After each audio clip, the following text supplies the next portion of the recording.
these are good topics to discuss, you know? Anyway, you all ready to go? Yeah, sure thing, buddy. Alright, I'll do the intro. Welcome, ladies and gentlemen, to my talk show. I'm your host, Simon Rebel. This is my talk show, Late Night with Rebel, and welcome. We're having our returning guest here, Fizzy, aka FurTrap. Welcome back, my friend. Nice to meet ya again. Yeah, returning Ah, guest, you know? but it's a pleasure to be on, as always. Of course. So let's get right into it. So obviously you were there when we were doing the 100th episode. Now it's like episode 107 or something. I have to recount, but you know. That sounds like Anyway, it feels like a week later, doesn't it? yeah, does feel like a week later. But I wanted to bring you on again because obviously you've been doing a lot of things recently, and I think it's interesting to talk about it and shed some light on. For example, you're doing charity Sure work, thing. so I wanted to talk about that. I think you raised over what $20,000 or something like that in a span of 3 days for a That's right. charity. So tell me more about that. Yep. How did I it, mean, the of whole course, process? of course, I organized it, but the people who donated are actually the people watching. Yes. So it was actually like really cool. Like I've had like this whole week, like a week or two, trying to plan ahead for this thing, and it was probably the biggest thing that I've had to Mhm. do yet date. So all I all this stuff leading up to it, I was just like, this is gonna be the weekend. This is gonna be the weekend, and a lot most certainly happened this weekend, my friend Rebel. Because while I was only expecting maybe like, no, I mean I set up the goals for my 3 avatars, thinking, okay, maybe just have about 1,000 per day and we'll be good. Nope. The first day they broke it in an hour and 15 minutes and counting. So I'm like, okay, well shoot, I gotta go find something else to do. So, um, and boy, I got so broken right there.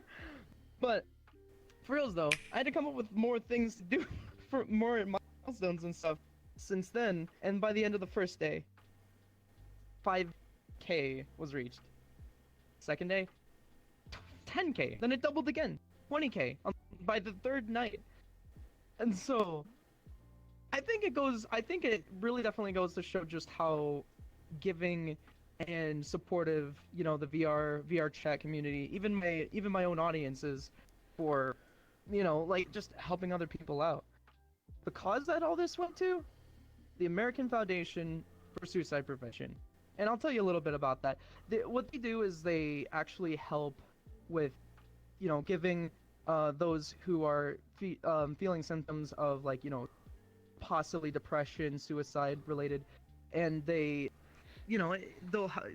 provide services to help these people in need. Mhm. Um, Also like helping pass laws in order to, in a sense, like give people with these symptoms, a chance, give them an opportunity to improve their livelihood, their mental health. And I feel like it was definitely something that I was maybe personally, like felt like this would be something personal and I would really, I felt it on a personal level to have this charity, and I figured a lot of people also were able to relate, which is why it was such a success. And people, we're all like in on this together in that whole, campaign, which the campaign's name was literally "Don't Decide Suicide." It had a little bit of a zing to it, Mhm. That's incredible, to be honest. Though, like just being able to do that as part of the VR chat community, that everybody supporting you is literally come together to donate $20,000. That's a lot of money, you know. Even if it's Mm-hmm. $500, like it's still incredible that it happened. The last time that I could think of a charity event, I think is the Toy for Tots one that happens in December around Christmas time. And then prior to Mm-hmm. that, the last charity big event or that really happened, I think, was with Nags 21, aka Joey Bagels. He did two charities Oh in yeah. VR chat.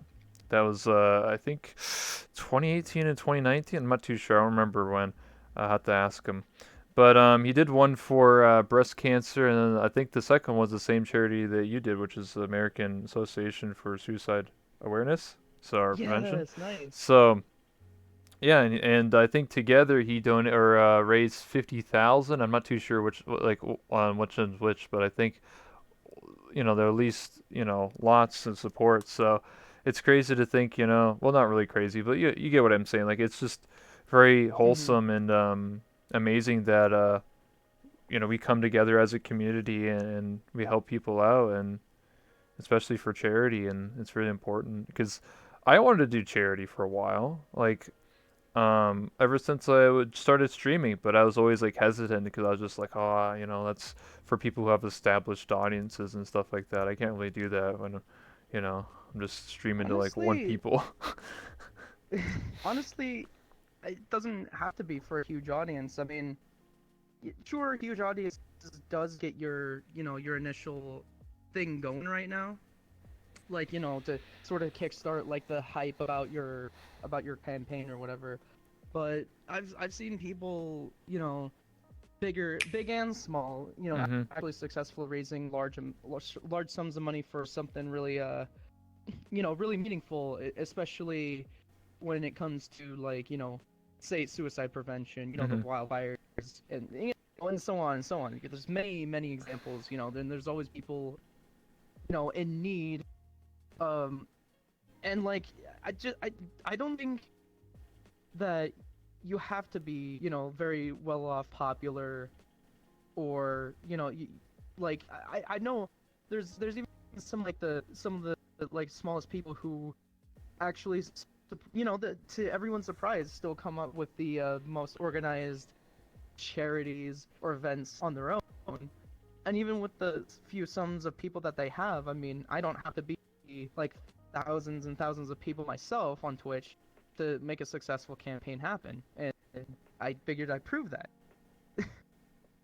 And I think people in support of the cause with me also help prove that as well. That you don't have to have like concurrent viewers all the time just for just for that. It's I think it's more so like maybe possibly networking.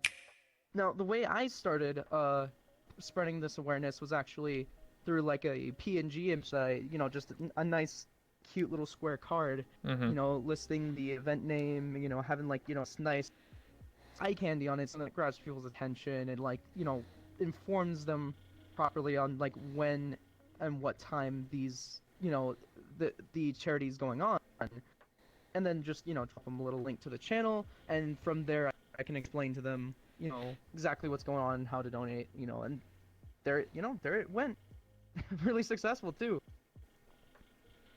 Yeah, I mean, you're right. Like, I don't know. I just always thought like, oh man, I shouldn't do a charity because in my mind, maybe just because I'm different, I just don't want to set an unrealistic goal and then not like achieve it, even though like the whole thing is to give to charity, so every little bit counts, even if it's $5, you know what I mean? But Mm-hmm. I don't know. I'll have to think about it, or maybe I'll do it with like not just by myself, but with like a collaboration of a numerous amount of other streamers, and then we work together towards the same charity, you know. Mm-hmm. I have to think about it though. I'm really busy with school right now and other things, so I like to do charity, you know. I It did do, is well, definitely a time sink. Like you yeah. will find yourself sinking a lot of hours into it beforehand and after, like the prep and most certainly the time spent during Mhm. the charity hours itself. Because I remember while I was under incredible amounts of stress trying to make sure, like, well, I don't want the surprise ruined, like, save for the avatar Mhm. milestone incentives. Like, I didn't want people sending pictures around to spoil it, or like having misinformation spread. Because like at a certain point, Mhm. I was very early in like stages where, because this was my first ever charity stream. Like I wouldn't have I don't have a history of doing charities beforehand. So, I was just kind of thinking like, okay, well, how am I supposed to raise this? What's effective? And I've had ideas, kind of just passed around with my friends and stuff. And in some cases there was misinformation passed on, but I did quickly like let the public know like we're still Address thinking it. about it. Things are not final. What? Address it. Yeah, I went and addressed it right away. And and as soon as I did, people were like, "Okay, we understand" and stuff, and definitely, it had some positive reactions to it. And I was trying to get like all the ideas I could together. And Mhm. so I was like, "All right, we're just gonna make this simple." And and a really close friend of mine and a moderator, TJ, suggested, why don't we just do something like Tiltify? Because like in that sense, you don't have to do any middlemaning, and we would, whatever they send off to this donation, like it'll be counted, it'll be logged, and you don't have to worry about like just any sense of like responsibility for the money per se.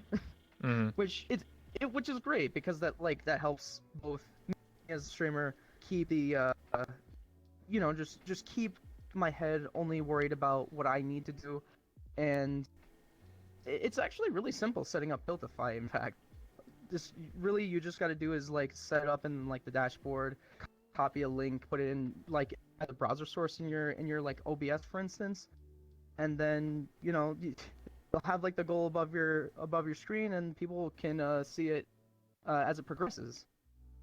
And then of course setting up the link so then people can donate in the first place, Mhm. right?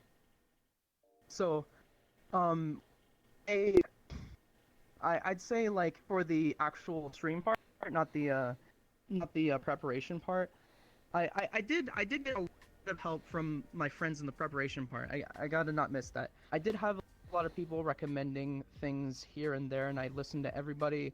Cause to be honest, um, even some of my closest friends were out to see me to my success in recommending like ways to go about it and stuff. And so we went with Tilt at the very end.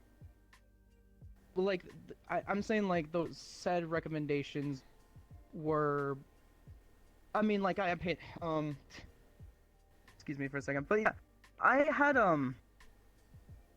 I'd listened to everybody, had this sort of like kind of a realization where maybe my original ideas weren't working so well Mhm. or wouldn't work so well. So I was like, okay, we'll go ahead and just kind of go with what works before, and then people um who've done charities before will tell they've told me like, okay, this is probably this is how you're supposed to do it, all right? And then I was like, oh, thank God you're here, right? Like I didn't know how to do it before, and I was panicking the whole time. Well, once we had the actual charity those 3 days, all it was literally I ate, I slept, then I woke up, and then charity for 8 hours and rinse and repeat, pretty much. Also preparing for the next one, as far as like just polishing up avatars and stuff before the debut of that avatar. Mhm. So, for the first day, I've had of course the ladle outfit as promised, where it's just fizzy, with a reskin to the spoon, and it's now a ladle. Like awesome, right? Yeah. Um, it's also to sort of pay homage to another friend of ours, right? Like she's not necessarily in the VR chat streaming scene anymore, but I wanted people to still like remember her, from like from my wardrobe of avatars right there. So I felt like this one would make a lot of sense as like maybe a starting milestone. And meanwhile, I've had all three goals broken in the same day. Mhm. I still had actually two more to go. So then the next 3 days, I went and revealed ones like this one, like Lolathon, that I popped in out of nowhere with. Of course, Mhm. you've got like the invisibility and all the shenanigans that Lolathon would be up to, like this. Get fucked. Oh my you know, god. yeah, it was really fun. And actually, on that day, I remember on that day, um, there was a cyber chimp and I and actual Lolathon all in the same lobby, just going invisible and spooking people. It was complete chaos. chaos, and I loved it. And there was actually like a little bit of a war between Lothon and I, seeing who would do who first, and I got him first with the boop. I was just like, and then honked him. So it was hilarious. Although I want to give you some credit though, Rebel, from day one. I remember doing the whole ladle style thing where like ladle holds the camera in front of her and she just kind of moves it around like it's always in her hand. Um, and I also kind of figured out how you do the whole podcast thing, right? In that same world where you throw set up the camera so that Mm-hmm. like everyone sees these different angles and you control it. I gotta say though, like that's not an easy thing to do, guys. Like to give him credit, he's got to manage all this stuff inside the world while also having like ideas of things to talk about. Because like while I was having the mock ladle talk show on mine while I was in the ladle avatar, I was all like, huh, this is actually kind of hard. I'm more about improv than like setting things up and stuff, more or less. And I thought like, wow, okay, Rebels does a good job on his stuff, and it's always it's not to toot your horn too much. But I mean, like you we need you. We need you, man. Of course, I appreciate it. I do tell people, Hmm. what I do. It takes a lot of setup. It takes a lot of effort, and I do it all by myself. I don't rely on anyone, so I had to learn how to make this world, how to learn how to do this camera setup. I did have some friends help me out, explain it and stuff, but I was the one who eventually set up everything. I did all the work. It's just they helped me out a little bit, but yeah, and I've always been, whenever I try to do things more improv or spontaneous, it doesn't really work out for me. So I found that for me as a Yeah, we all content got our creator, own way to yeah, entertain. your own Exactly. quirks. So mine is just doing podcasts and talking, and I'm better at organizing things in advance, and then you got to realize that Hmm. every show, every interview I do is organized. It's all prepped beforehand. I have questions prepared in advance. I do all this stuff. I do Hmm. research and And all this stuff. It's not like spontaneous. right. And there's no way you can do a talk show all spontaneously, really, unless you kind of already have like a formula set. I think I definitely think that with what you do and what I do, I mean, in different ways we sort of like take our time to prepare ahead. Yeah, And I think streaming is not just about, oh, I'm gonna go play games and everyone's gonna love it. I'm just gonna be funny and just forget whatever and then it's just wing it.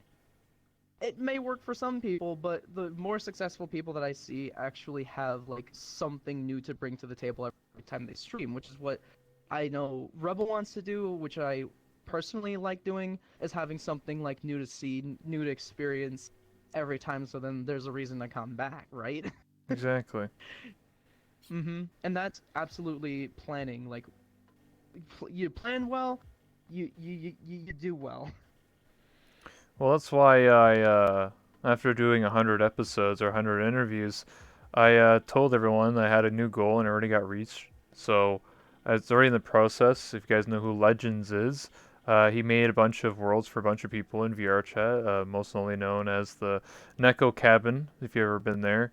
And he's making my new talk show world, so I'm commissioning him to basically make a privated like super amazing talk show world. So because I've done so many interviews and so many people support me and love what I do, I ended up wanting to spend money and invest into a proper world and get everything set up. So if you think what I'm doing now is Right. good, you haven't seen anything until the world's built, which might take a month or two, but it'll get around there.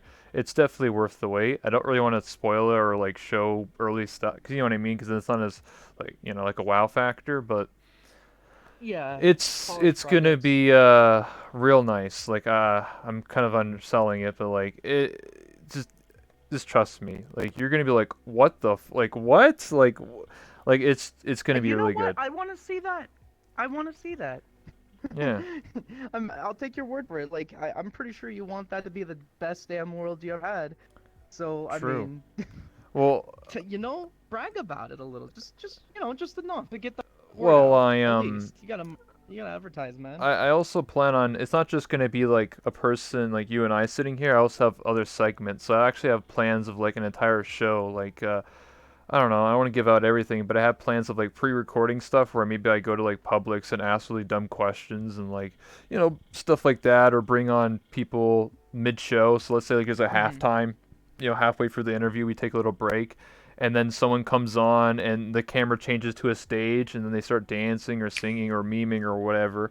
You know what I mean? It's kind of like how an actual talk Yeah. show is. They have like like breaks and like random stuff going on in skits or whatever. So. Yeah, they'll have like something sort of it's kind of like a meme break of sorts. Like they'll have like a little bit of time where you can just sort of like, you take in all this information, have a little bit of a recess from just, soaking it in like a sponge and, Mhm. just relax a bit, have some fun. It's kind of like, the Super Bowl. It's all serious and stuff, but then you have them commercials in between. Mhm.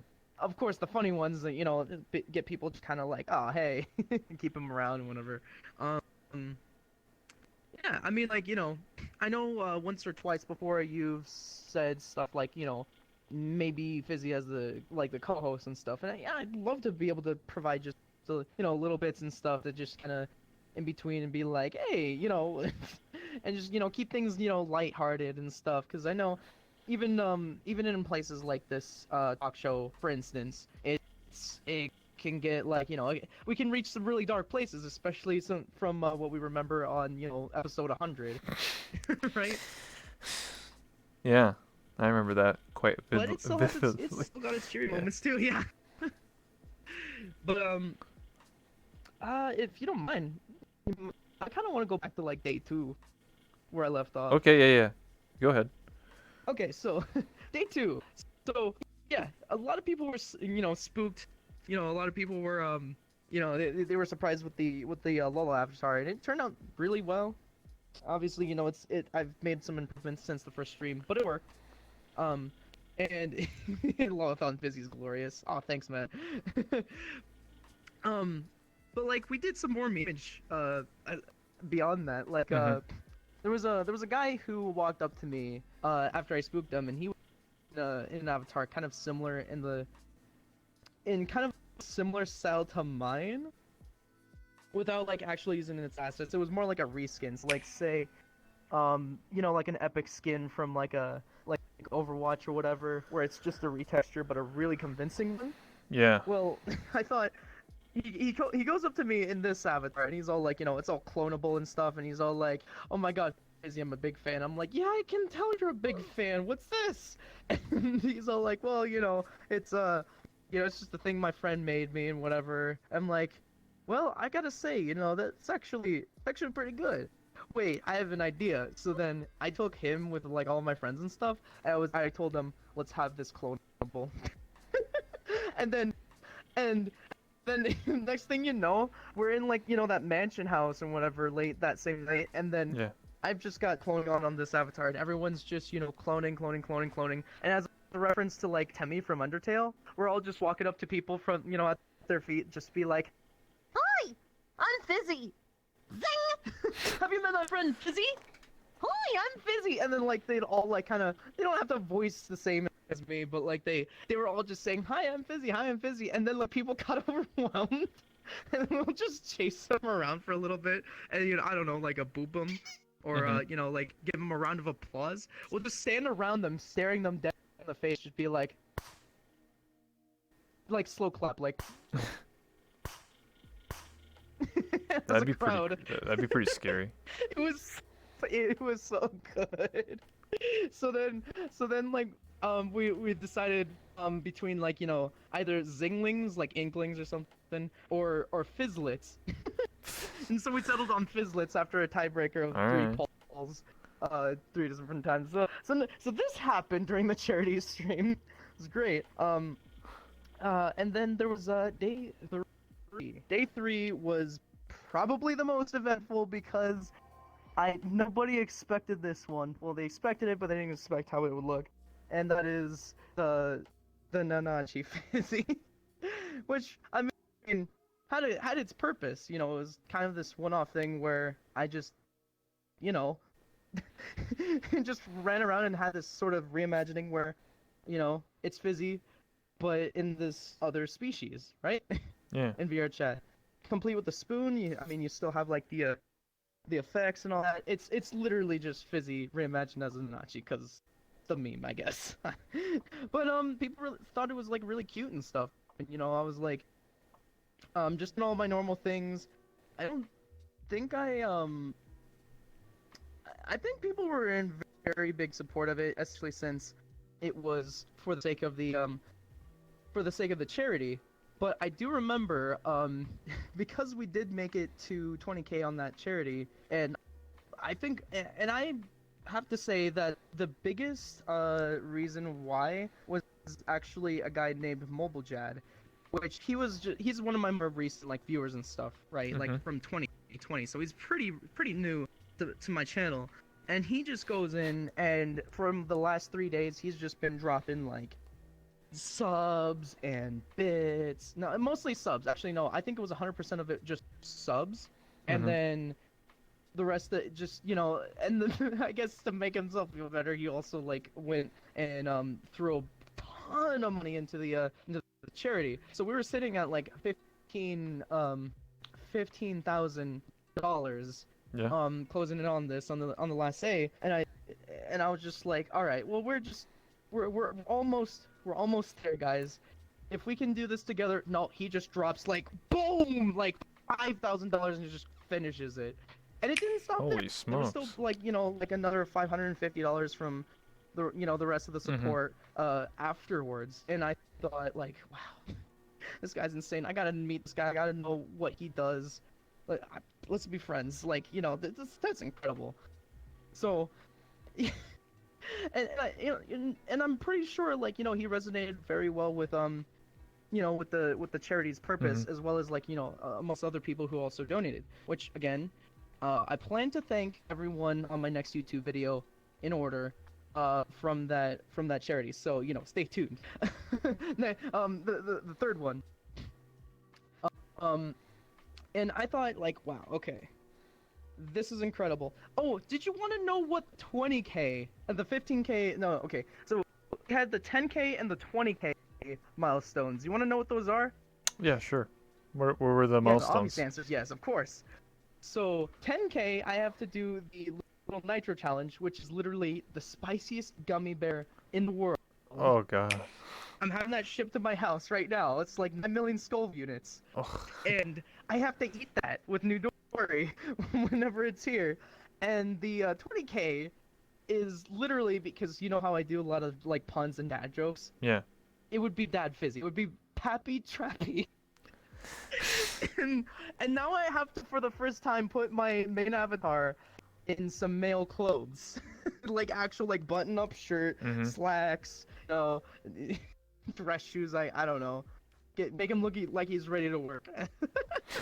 So that's gonna be done. I think in a week, probably. I've also got like to work around my friends' schedules because I'm still learning how to do Blender and Unity. I've been been getting better, especially since my experience with trying to get these models out as a in a timely manner for the charity. So I was motivated by that. I think a lot of my motivation also especially sprung up because of that sort of time constraint, but also I Mm-hmm. wanted to see people's reactions to all these new avatars. So yeah, that's it. um, that was the entire experience of uh, um, the the charity, and I've had like probably the best like consistent best series of 3 days in my streaming career thus far. Mm-hmm. Yeah, I Like I think mean, that event yeah. definitely Sorry. reignited my interest. Oh no, don't worry about it. But yeah, definitely like I've had my struggles and stuff like for for quite a while now, like just personal internal stuff. Just that I wanted to get off my mind, and since the charity, I kind of like had this sort of renewed sense of like pretty much like a renewed sense of confidence in myself, especially like as an entertainer, knowing that people are like now giving um like they're coming back, and I'm seeing like this community wildly in support of not just me, also a cause that I was you know um organizing together. Mm-hmm. and I feel like that means a lot. And of course, I'm taking a little bit of a break since then because I I did nothing but stream for 3 days, so I've been just kind of like around VR chat, just giving just hanging with people, streamers, non-streamers, just trying to catch up with them Hmm. before while I have a chance before I start like making this about streaming all over again. And of course, like VR chat's kind of a way of life, um not just like a platform for content for me. I mean, Yeah. I could go into other games and find it there too, but like I still want to play VR chat just for the enjoyment I, primarily, because yeah. when they know you're having fun, they'll have fun with you. All that should matter, right? Yeah, I get what you're saying. It's very impressive. Like I said, congratulations on $20,000 raised for charity. That's a very big milestone, I would say. Aw, thanks. We always got, you got to aim maybe for the stars. 50,000, 100,000 next one. Hey, never know, it could happen. So, Mhm. but the thing is, though, it does drain Yeah, you, like you said, I though, because think I might be doing this once a year now. yeah. Um, I was about to say, well, I never done a charity, but I kind of did kind of something similar. Not really. Okay, so what I did last year, I did a contest for artists because I really want to support artists, like people who draw like art and characters. Oh yeah, yeah. So I And did one. sometimes, I did one last year go for ahead, go ahead. I'll let you finish. $400 because of my own money. I'm not exactly rich or anything, so I put up $400, and I didn't Mhm. expect. It was just after I rebranded to this model, so I didn't expect like a lot of like people to actually like submit. But like I had like 16 people submit, and I was just like, holy smokes! I had to like judge each one and everything, and pick the three winners. And I mean, it's a lot of stress, Mhm. but I think it went pretty well. My body vibrates Oh, here I because did the of the same thing for trackers. my editors. Yeah, and then I wanna do another one this year. I don't know when. I think somewhere around summertime, so that's June 21st is when summer starts. I know that because my birthday is June 22nd. That's how I remember the first day of summer. Anyway, so sometime in Mhm. the summer I'm probably gonna do another one, and I want to shoot for the stars. Maybe I'll do like 1,000 this time. I don't know, $1,000, something something like that, and just let people go crazy. Like you know, I want to support artists Yeah. and stuff because I'll never forget when I used to go to conventions locally in my city and just I know a lot of artist friends too. They always saying like how they can't find business, can't find um, work all the Mhm. time, and they have to like eat ramen noodles and like barely survive. And I'm just like that's terrible. I'm like maybe I should get Mhm. have like a contest or something and then just you know help out people. So that's what I want to do. Well, yeah, I've noticed, especially with the VR chat community, I think like we're basically the biggest patrons of art. Where I mean, and I know there's artists out there who've already made it. They've already made a steady off just drawing and stuff. Yeah. Of course, they've mastered the short. Like say they're very familiar with their program. I notice artists are like extremely fast once they're like reach the mastery level where they can just throw things together in great detail in such quick succession. I mean I can draw myself, but I'm never at that point yet. Um, and I've noticed like of course a lot of artists are I'm seeing are liking the VR chat community because like Mhm. we all have an OC. We all have like some kind of an identity in here that we not only just say, oh, yeah, this is just this thing that I want for my profile icon, oh, and I want to replace that maybe next month with another one drawn by Mhm. somebody else. Like, oh yeah, yeah, yeah, that's nice and all, but then again, we're kind of now like we actually look like this character that we want to show ourselves as. So like to have that, very artistically represented in like other social media is awesome. Like I've seen a lot of times like some really good art that I personally want to use, for say like commercial reasons. I ask them, list name your price. You did a really good job on this, and I want Mhm. to support and pay you for this because I would use this. I just like it's damn good, and I'm all about like supporting those who helped me up. Like I've seen not only just artists, but I've seen like other streamers who've helped me out, and I'll I'll go in there and just drop a bunch of love on them, like give them some limelight, give them maybe some subs and stuff, just Yeah. something little that reminds them like, hey, here's a gift. I love you, man. It's something simple. I've like some, it's just like a kind gesture. I want to see my friends succeed, especially since they've helped me up. And I think even Rebel, for instance, you haven't like been particularly a big focus of the charity that I had last weekend, but Mhm. I can still thank you for being my friend and stuff, because like I feel like as time goes on, things happen, and there's sort of this domino effect where, because of this happening in a certain way, then this sort of just kind of comes full circle, and then here I am able to do what I can, and makes possibilities happen for me, and I'd like to open up possibilities for those who've helped me, and give those who are brand new to this community a chance. A lot Yeah. of times I'll see like little people, brand new artists in fact, and I'll say like, hey, what's your price? They'll be like, I've never got a commission before. I don't know how this works, and I'll be like, okay, well, well, let me be your first. I want to help you, Mhm. man. And Yeah. that's how it is. A lot of artists start as just passionate people actually, and they just want to draw because that's what they find therapeutic and fun, and there's there is every reason to be an artist for them. And then if they could turn that into possibly a hobby, and they can start getting a feel for like what'll help them on the side with it, then that's great. It's because we're kind of artists in our own right. We're just we're making like videos and content, we're cracking jokes, we're making avatars and whatever, because we just like it. We like to express ourselves in a certain way, and art's expression, not just you know expression on paper, expression in the form of body movement, which is acting is an art. Voice acting is an art. Music's an art. You can do that in all sorts of different ways, and the fact that like people will contribute, they'll like buy your song as an musical artist, or they'll like watch your content, they'll watch ads for you, or they'll drop support your way, donations, or via Twitch or whatever. They're there for you. They you make their Yeah. day better, they want to make yours better in return. And I love how it's more of this sort of give first, this gratitude sort of economy, than like, oh, you owe me, Yeah. like Yeah.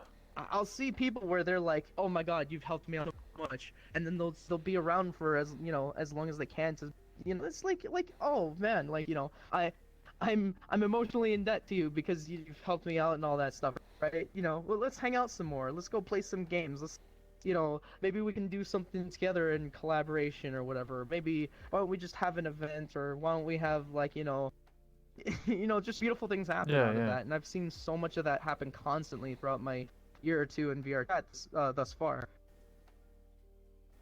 It's. I think that's good to say, or to mention, because you're right. Like, some people do treat it like a business, where like, oh, you owe me something, oh, you owe me money, or I don't know, like Mm-hmm. gratitude or something. And I think that's the wrong way of thinking about things. I think, especially in this community, you should just hang out with each other to This be community's got friends. this big thing about karma, and when you're good to everyone, and they think you're underrated. Like I've said a lot of times before, that underrated feeling where it's like this guy does so damn much. Like why don't we help them too? Hmm. Is what actually ends up happening without you really realizing it. You know what I'm saying, Reb? Yeah, yeah, I do a lot with this talk show, like I said. Um, I keep doing what I love, and I spend a lot of time, like a lot of people don't know like what I do in the background, like off stream, and I, Behind the I scenes, yeah, right? behind the scenes, where I talk to a lot of the guests, like some of them I already know, like I already known you for a long time, but there's definitely some guests that I bring on that I've never met before. One of them just rated Mm-hmm. me, Japanese Bush Baby. He's only been playing VRChat for like few weeks or a month now. I think it's been a little bit. I've interviewed him. He does the G-Man voice, or at least he's a voice actor. He can do 250 voices, and one of them is the G-Man from Half-Life. And Ooh, ooh, I'd love to meet this guy. yeah, he's really Up and awesome. smell the flowers, Freeman. Yeah, yeah. And I just talked to him in the DMs and brought him on my show, and I talked to him here and there, and he's a new player to VR chat. He's never really experienced the game really before, so I gave him some advice on like where to go, what some cool worlds are, because I want to give back to people, right? It's not just oh come on my show, see you later, buddy, type of vibe. I want to like build these relationships with people, and not just treat it like a business, but treat it like everybody's a friend, because that's All you right. know I just because threw that guy a sub. I found him. yeah, there you go. Yeah, Hey, yeah, he's a really good guy. He was playing Half-Life too, actually. I was watching him play it, so he's play some excited. Half-Life games. Yeah, he's an Yeah, awesome guy. I hope he's excited for Alex. I'd love to see him come back Yeah. to VR. Like not just Alex, but like in VR chat. Hmm. I can already see this happening. Half-Life Alex will have people inspiring their avatars around it, like I don't know, head crabs or like something based on the character, Yeah. as close as they can get to it and whatever, and try to recreate that in VR chat. I'd say like either meme avatars or just something casual people can just wear and just be like, hey, I love this game, whatever, like awesome. I see that sort of like it's informal cross promotion where like VR chat sort of like has this thing. I've seen it happen before with the Kanas, where Kana was Dragon Maid was super popular back then, Yeah. and Kana having its own avatar in here or a recreation of Kana in 3D had like such an impact that now there's expected to be a season 2 of Dragon Maid, and it had a lot to do with Oh this wow. publicity from VR chat, from what I'm hearing, yeah. And I think it's going to be the same thing with the Half-Life Alex, where it's sort of cross promotion thing. Like TF2 was kind of this sort of central cross promotion thing where you had like um, a bunch of hats and cosmetics from other Yeah. games within the Steam store, and you see that like like Team Fortress 2's got like that Assassin's Creed thing where the spy, instead of having a regular knife, has an actual like hidden blade, and like the hood from Assassin's Creed, like Oh yeah. stuff Yeah. like that helps the games, and especially like Portal. In the case of Portal 2, you had like Ridley as a sapper, literally, and then you hear him like bumbling around talking about whatever while he's destroying the engineer sentries and stuff. So like that was a really hype game back then, and so they were of course putting a lot of that stuff in there. I think VR chat, especially being the crossover like omega amalgamation it is, most certainly I can expect Half-Life Alex stuff coming to the game before and after. Yeah. I can agree on I that. I wouldn't even think. be surprised if Lolathon himself or any of my, any of my personal friends, with their meme avatar, like, hey, I want to, I want to, like, take a shot at that, and like they'll make a reference to it probably. Yeah. But yeah, I go, yeah. To add on to your point there, if you buy the Death Stranding, that game for PS4, which is starring as Norman Reedus, you can actually get a head crab and like some stuff from Half-Life in it. No joke. They actually just like dropped a trailer like yesterday where if you pre-order the PC version, you literally get Half-Life stuff. Like in Death Stranding, it has nothing to do with it, but that's like platform. And yeah, I Yep. 100% agree that I do think that Half-Life Alyx, when it drops later this month, which is it's already March, so yeah, in a couple weeks we'll get Half-Life Alyx.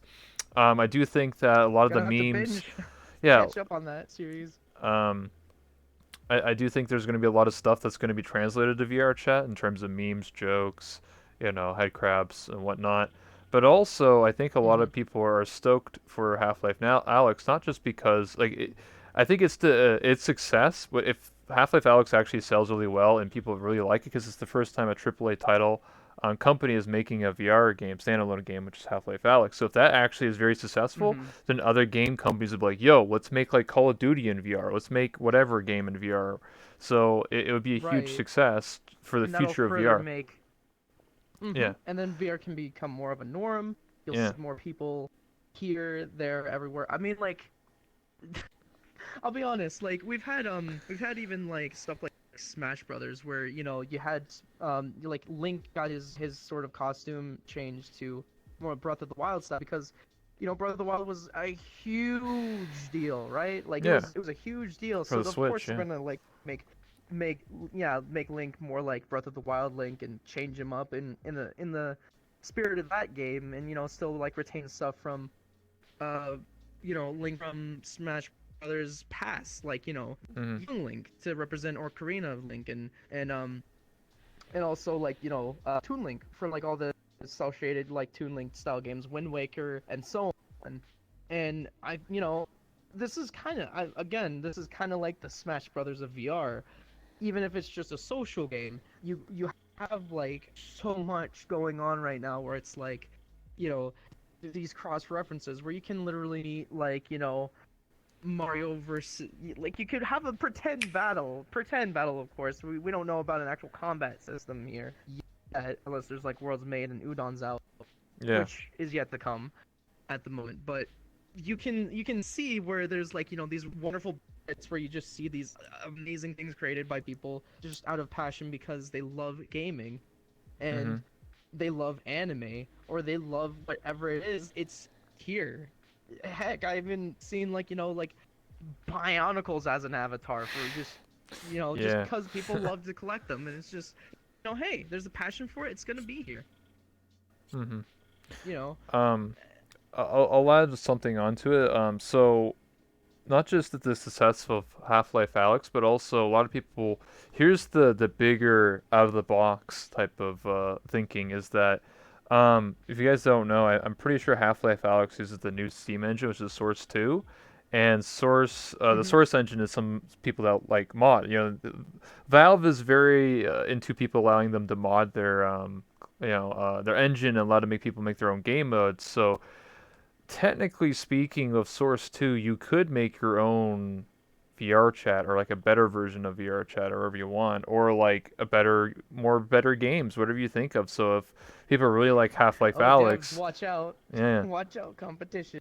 So it's not far-fetched to say that someone might take Source 2 once like they see success of Half-Life Alyx and be like, "Yo, I want to make that, but in like VR." But like Gary's Hmm. mod, right? Another Imagine like vision. a Gary's mod Yeah, that's VR. Garry's Mod VR. Yeah, I think that would be. I mean, kind of VR chat is kind of like the Gears mod of VR, kind of.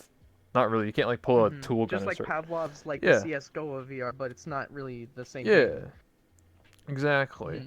So that's what I'm hyped for because that's the dream. I think of seeing like a Gears mod, VR or like a source. CS:GO Yeah, VR, yeah. Half-Life VR, Mhm. Portal VR, TF2 VR. Well, what I Like, instead of it being, because before it used to be the Source Engine games, right? yeah. It used to always be the Source Engine games where it's like, oh, it started with Half-Life's Source Engine, and then it became other games like TF2, became Mhm. games like Portal, CS:GO, and all that had like these mostly universal standards of like how the physics worked, and Mhm. it made it really easy for people to sort of just make things happen in those games if you wanted to mod them, or if or the just base fact that they had the game at all. And so, like, if Half-Life Alyx comes out, maybe you'll actually see a true to form, like, CS:GO VR, or Portal VR, and et Mhm. cetera, et cetera. Even Gary's mod. And Yeah. then maybe it'll be easier, possibly, to throw assets back and forth between games. Who knows? But I mean, all we got for now is, like the indie devs. All we've got for now, right now, is like pretty much like people who are like just trying to come out with something with this new concept of controlling things where things are tracked. It's like motion controls is not new because if you had the PlayStations, the Xboxes, and even like Nintendo Wii's Yeah. ways to handle motion controls, the fact that it is now not in front of a screen but like all around you, you could now even express your legs in detail, or you could like of course track your fingers now. Like it's gonna get even closer and closer to where you have this sort of um presence in a game that you actually kind of believe this, and it's graphically convincing, it's sensory convincing, and in fact actually it reminds me of how like there's that thrill actually went and tested like a haptic suit recently with Artsy, if you've heard Yeah. about that news. Yeah. And then Thrill told me done about the it. Yeah. first VR hug, Yeah. or the first recorded one, and that, I mean, that pretty darn cool. Imagine giving a hug and you can actually feel your friends, just going like, Hmm. like I'd love to hug my best friend Frosty and be able to feel that. That'd be amazing. Yeah. I was gonna say, what I would want, like, okay, I'll tell you a brief history about of like, so Half Life was like the first game from Valve that really was like the cornerstone, and like because of Half Life, they made Counter Strike, they made Team Fortress Classic, they made basically all the Source games based off of Half Life, and then when Half Life 2 came out, or they made like Counter Strike 1.6 and all these old games, and then when Half Life 2 came out, they used the same engine and made Source, and then they made Team Fortress 2 and all these other ones. So you're exactly right. If Half Life Alyx is successful, you could see probably a Counter Strike VR or something like that, or Mm-hmm. whatever. But to take it a step further, what I really would like to see from the community, I don't know if it would ever happen. Maybe one day, right? Wishful thinking. I think to take VR to Yep. the really next level is imagine GTA but VR. Where like, but instead it's like just like GTA RP, where you have like 50 or 60 role players in a world, and when you get into a car, you're in first person, you have to change gears and rob banks. And I think that's like my dream for Uh-huh. for a VR game is like a role playing VR GTA. I think that'd be like really Like immersive. a massive MMORPG kind of thing like that. Yeah, or you can do like the Yeah, where it's all GTA interconnected. or an MMO like World of Warcraft that's VR. Yeah, either or. I think those would be the Yeah. the, the two big things I really want for VR. And then like Hmm. I think it might happen one day. I think the more realistic near future is just like a better VR chat, a better like social platform. So, It's gonna go one of two ways, in my opinion. It's either gonna be VR chat actually like trying to catch up and be competitive, mhm. and like see, try to make themselves like the seller for VR. Because I mean, of course, you're gonna get sponsors and stuff if you're literally the game that sells systems, right? Like I've seen that with Beat Saber and Oculus, where their Quest wouldn't really be a success without like a lot of the titles that they paid to have, on there. Yeah. Like buying Beat games, and like actually Oculus has been really aggressive about getting uh publishers to be like first party for their systems and stuff. Mhm. Which, yeah, I mean that's kind of like PlayStation doing that as well. So if we had to compare consoles to the VR space, which they're kind of separated right now. Not gonna lie, they're pretty separated right now because we kind of have our ecosystem of games and they have theirs.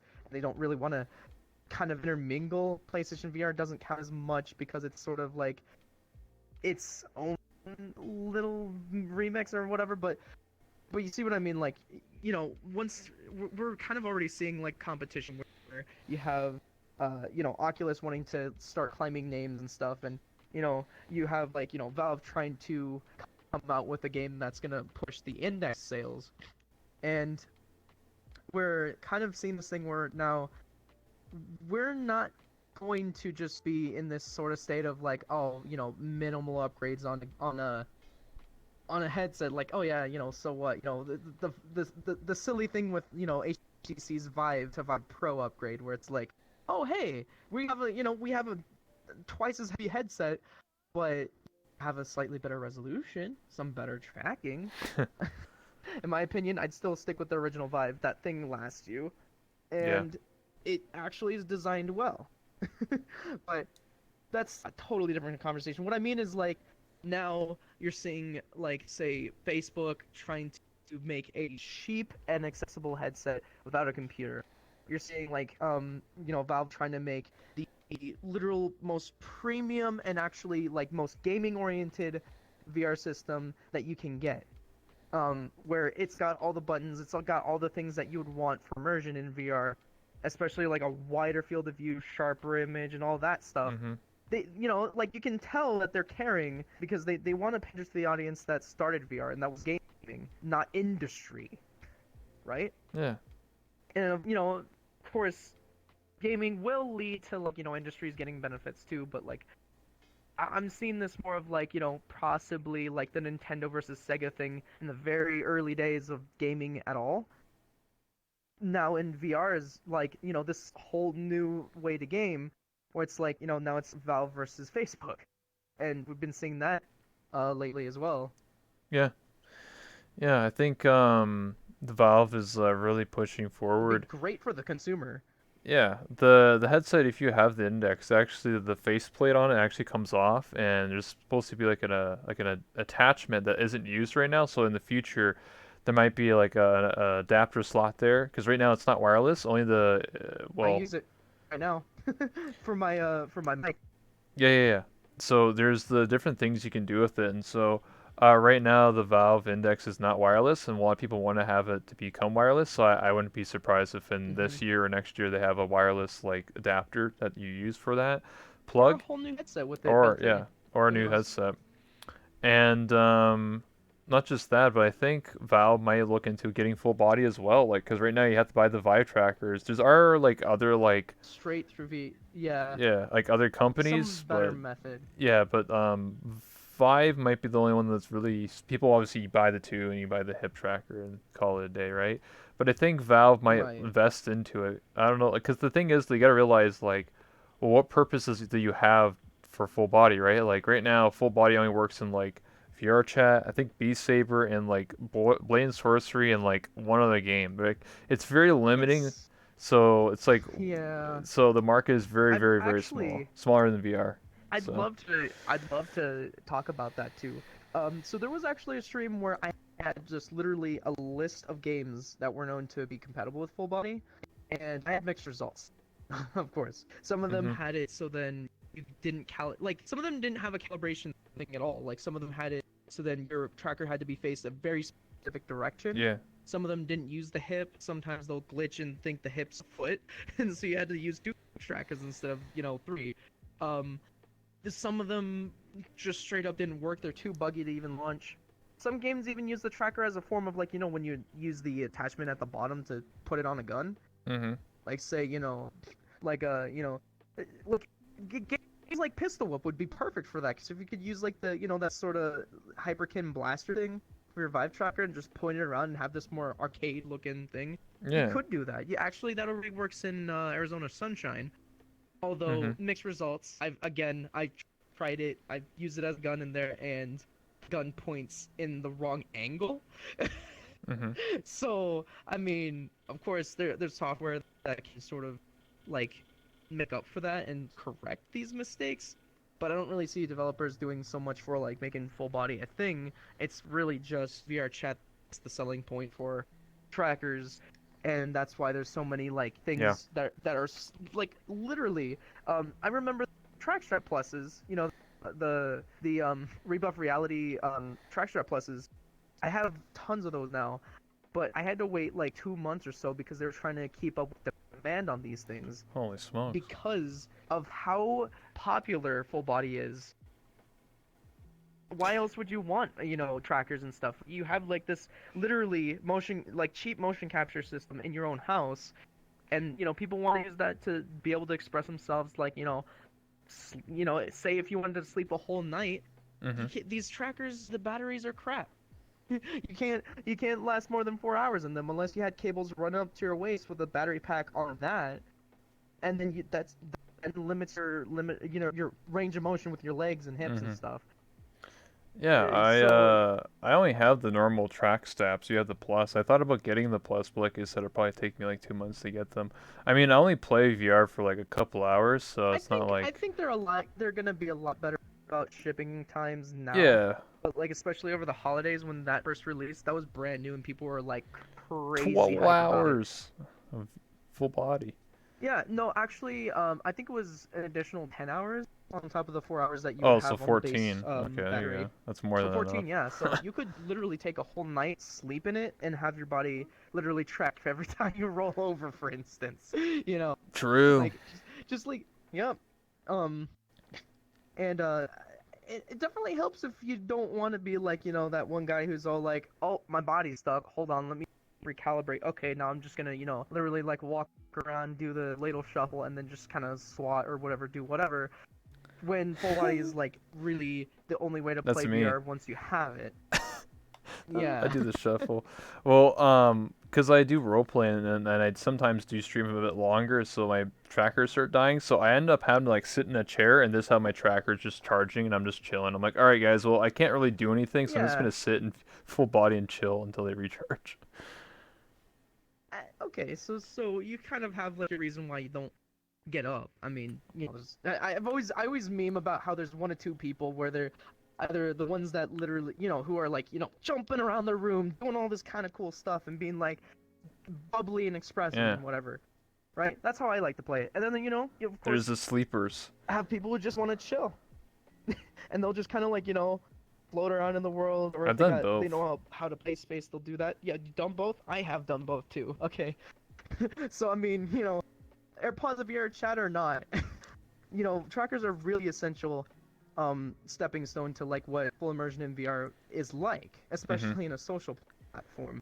And I Well, think the fact that maybe Valve will have potentially support to, house their own like manufacturing for their own hmm, trackers. That way you have the yeah, whole index trackers, controllers, headset, wireless, everything, instead of it being like, just through HTC Vive paying extra because hmm, who knows what they're trying to sell it to, right?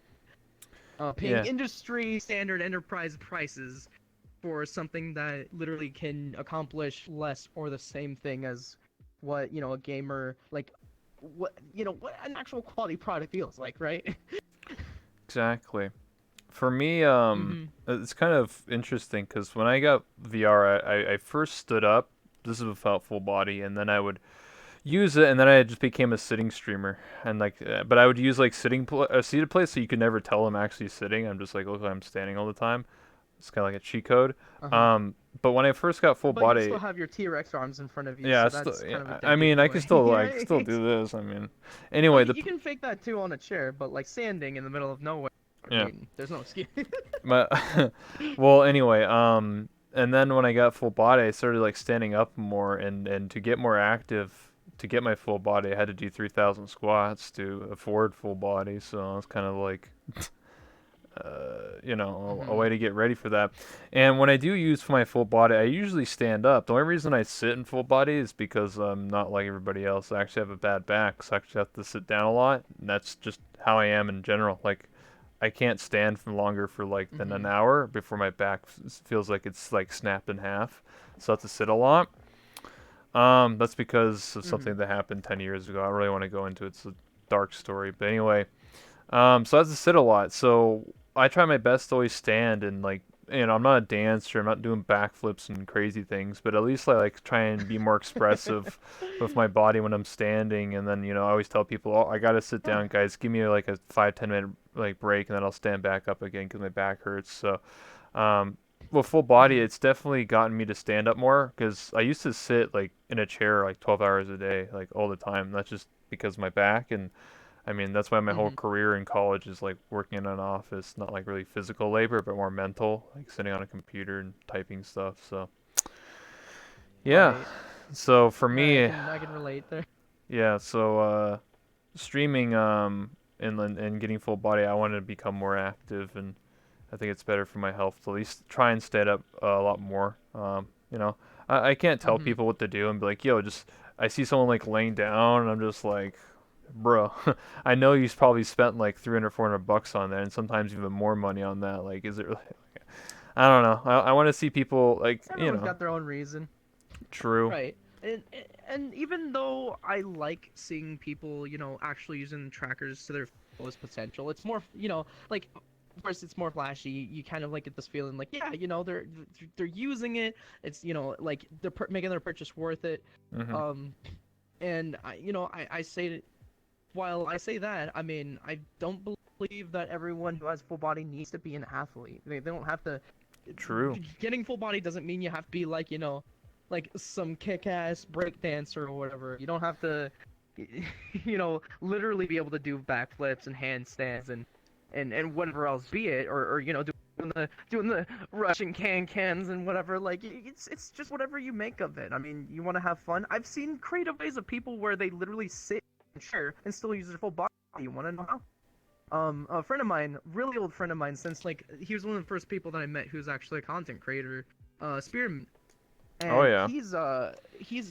he's made an avatar where the whole point of it is to sit in a chair, where you use the chair to be sort of this like support point, and then you have your arms for your like the human body, but the body underneath is like this squid or octopus, right? Mhm. And then he'd use two of his legs to control like these extra octopus arms Yeah. while still articulating his own. So I thought like that's really creative. Like I wouldn't have ever thought of that. And that was before I've seen all the amazing things other people can do in this where they have puppet avatars where they have like, this, that, and the other thing. Like it's just there's so many ways where you can take a hand or take a leg and turn it into something that you normally wouldn't be able to make come to life without Mhm. VR. Like say a fairy, just sort of flying around and being all like, "Hey, what's up?" Whatever, right? Complete with visings, but the fact that your arm controls it like a puppet and they don't see you, even in 3D space, but just the puppet that you're interacting with, right? Mhm. That's kind of the cool thing about it. Yeah. I Um, so I think with VR, full body, you can absolutely have more expression to it without having to exert yourself. But I do know a lot of people when they get full body, just because they're merely standing and because they're just giving, they're being more active, they're getting out of their seat, kind of makes them more healthy. I think full body does make gamers more healthy, especially in regular VR, because of course you can play anything in VR sitting down. Mhm. But once you get into full body, or once you get yourself a room space at very least, you want to start playing Boneworks, for instance. That game gets you sweating if you play long enough. Especially swinging around like these weighted like weapons and stuff or whatever. It Yeah. just I always see people in the VR chat community where they're just most of them are able-bodied and they can you know they don't fit that sort of stereotype anymore where it's like the gamer that just sits down and eats Cheetos and just all they do for like muscle movement is their APM on their keyboard and mouse or controller, right? Yeah. We're kind of a whole different breed of gamers, and Exactly. probably the most physically fit ones, even if we regardless of if we have like a condition, we can still get around that, and I see Rebel right here, being a living evidence of it. Yeah, I still, try my best to stand up in full body and use it, but like I said, I have to sit down every so often. It's just the way I am. Nothing Just wrong with breaks either, man. yeah. Um, but speaking on that note, I think we're almost an hour into this, or I think we're like just over an hour. But we'll start taking some questions from the chat. So we'll take like 3 questions from the chat if anyone has any questions for Fizzy Now's or your I. time, chat. Let's go. Yeah, now's your time. Any burning questions before we Yeah, have to go, please? it's the I'm one's pretty sure we covered a lot of things. yeah. The funny I thing talked about a is lot of things. is Because that I'm not perfect. I'll miss something. So what's it? Can I have a hug? Oh, of course, man. Here. there's Yeah, I'm gonna give him a hug. Yeah. And Pats. There you go, buddy. Code Alpha says there is Gmod VR. Yeah, I think I've seen it before. If you're talking about Gmod VR as in like, you know, that version, I mean, Yeah, like it does exist, but you're playing on a 15-year-old engine that was never intended for VR. I'm talking about like making a hmm brand new game like 2020 built from the scratch for VR. You can't mod something because if you're gonna mod a pre-existing game to add VR, that's not true VR experience. That's like Skyrim VR or Fallout VR. Those both are really right, crappy or like ports. the Minecraft mods for VR. Yeah. I mean, the It's Minecraft cool, mods, no, it but it's not works. actually, Yeah. Yeah. It was never intended to be in VR. That was just like modding. That's just like editing the code to be like, okay, I'm just gonna make it so it works in VR. I mean, it does right. work, but it was never intended, and it breaks very often, and it just is very finicky. But if you built Mm. something from the ground up, like Cough Cough VR Chat, that was actually made for VR, then it actually works a lot more smooth. Or Mm-hmm. Boneworks or Pavlov. Those are all VR games. They're built from the ground up for VR. You can't just Yeah, take and something they and then work mod it. so Yeah, well. if you mod Yeah, something, like it's not as good. I mean, yeah, of course you'll see stuff like VR chat where you have like your body avatar and you're just kind of like pointing around. You don't have to hit things. You can literally just point click, point click. It's it's kind of a VR experience, but it's nothing like Boneworks, where you literally have to pick up a weapon, you have to go, find. So, like you literally have to like grab stuff, you load the gun. There's a physical aspect to it where you have like, you have to move your hands and stuff, and that brings Mhm. realism to it rather than just, oh, okay, I'll click this button on my controller, and the abstraction will just, make things work for you. Mhm. I can see, like, from the Half-Life Alyx, if that's, all physics based, much like Boneworks. I am hoping has, like, things where maybe you have to like pull certain things on the gun to get it to work. Maybe if you wanted to play with the gravity gun or whatever, that you have to like push buttons on it or whatever to get the thing to work. And imagine having something like that in Gary's mod, where you have, like, the fizz gun or whatever, where you like you pick things up, and then you actually kind of have to manipulate it like it's a physical object in the game, which, Yeah. in a large sense, the fizz gun kind of already exists in the Boneworks, but it's called something else, of course. But that's kind of the thing I'm getting at, where that full immersion, that where you're there and you are like actually moving your arms and there's meaning to your movements, is what makes a VR title actually a complete success in my eyes. Yeah. I, Because I that's the point of agree. VR, immersion, I not agree abstraction. fully. Um, Ask Fizzy what is the most used emote on Fizzy's channel. What's her most used emote? Or at least you think. The one that I most use, or the one that the chat most uses? What is the most used emote on Fizzy's channel? I think Exact maybe words. Zing, maybe Pat, maybe Love. Those are like the original three anyway. And we like to pat each other on the back for a good job. We like to, of course they do it because, When people pat me on the head, it brings me energy. Plus, they like to do it. I don't know. like they like to encourage me that way. And there's also, of course, Zing as a reaction to any time there's a good joke crack or puns. And Love is because we have a lot of Of course. we're very heart to heart in this, in my community and stuff. Yeah. I find myself using those three emotes even from my channel a lot myself. Next question. How did you come up with the spoon as your iconic item?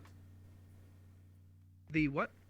Oh, the spoon. Spoon. Actually, that was that's also referred to in my castle, which is in currently in progress as a world in your chat. Oh. Basically, the spoon was originally a thing that was in Minecraft, a shovel, the iron shovel specifically. And while everyone else had more fun doing all the mining and stuff, I thought it was so satisfying getting, like, quickly digging through dirt, sand, and all that stuff, and getting useful materials like, glass, stuff for glass, clay, etc., etc. And Yeah. so, I loved shovel. So I always thought, like, maybe shovel would be my or eventually named it the spoon, because there was an icon pack or whatever that made it look more like a spoon utensil thing, right?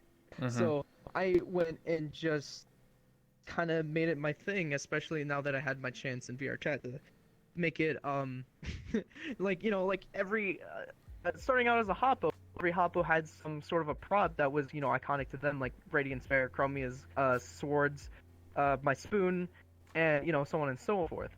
And I thought, like, I'm gonna have mine be a spoon. It's not it's nothing deadly. It's more of a tool than anything else. It's helpful. I mean, people use spoons for, delivering medicine. They eat with it. Mhm. Um, and especially, I think when I look back on this, I think when I look at the spoon, I think, like, this is kind of a thing that people remember me by. Like, I've seen, like, Llama Lad's new world, or even Hoggy's world having a physical spoon in there. It doesn't even have to say fizzy, but when there's a spoon in there, they're like, "Oh, wait, that's something to do with fizzy, right?" Because, like, I always thought, like, yeah, this is my thing. Mhm. you know, I make puns on it too, like, "Hey, do you dig it?" and stuff like that. We'll play, like, the Windrose version of Diggy Diggy Hole, which is also a thing from Minecraft. Again, it comes full circle. And Yeah. then we'll have, like, this thing where we go, Spoons out! and then, chat gets the spoon emote, and we'll, like, start digging together to the song. It's so hype.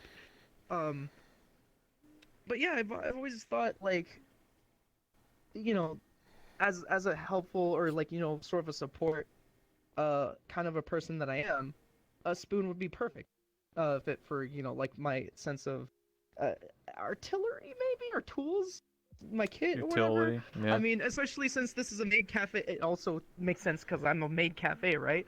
And they use spoons to stir coffee, so I thought, well, yeah, it all just kind Yeah. of works. Makes sense. So that's why I have Well, the both the spoon in my hand, spoon in my mouth. we'll take Okay, this. next question. But yeah, Let's. that covers basically Yeah. everything that you want to know about it. This would be a really quick question, like basically yes or no, and then we'll wrap it up because we're about 8 o'clock, so it's about time. Um, Hmm. ask him if he's gonna put out more characters like Veronica. So like the character. Um, that so a lot of times I like to do my characters by surprise and have it so then it'll be like, oh, it was Fizzy all along, in the sense like Savvy was a surprise to everyone because no one could tell, especially with the voice, and and I guess also the voice filter to make it robotic. Mm-hmm. It was still my voice acting underneath that and the character development underneath that, but I still had things like Veronica, where I took it a step further and made it its own channel. Didn't make anything off of it. It was more of a passion project that eventually turned into something new for the actual channel of FurTrap. Mm-hmm. And that was also mentioned in the very first video in 2020, my first video ever on YouTube, on my actual YouTube channel. And that explains everything, how like Veronica began to how she became part of the channel and did kind of like the whole joins the battle thing from Nash Brothers, which is amazing. Zon did a great job on that video. You guys should check it out too if you haven't already. It's actually one of my more popular videos right now, and we got the second one coming up. Oh, it's already out, and then we got the third one coming up related to the charity. So I mean, you guys, if you want to see more Savvy, Veronica, and Fizzy, that's there. But oh, back to the same question.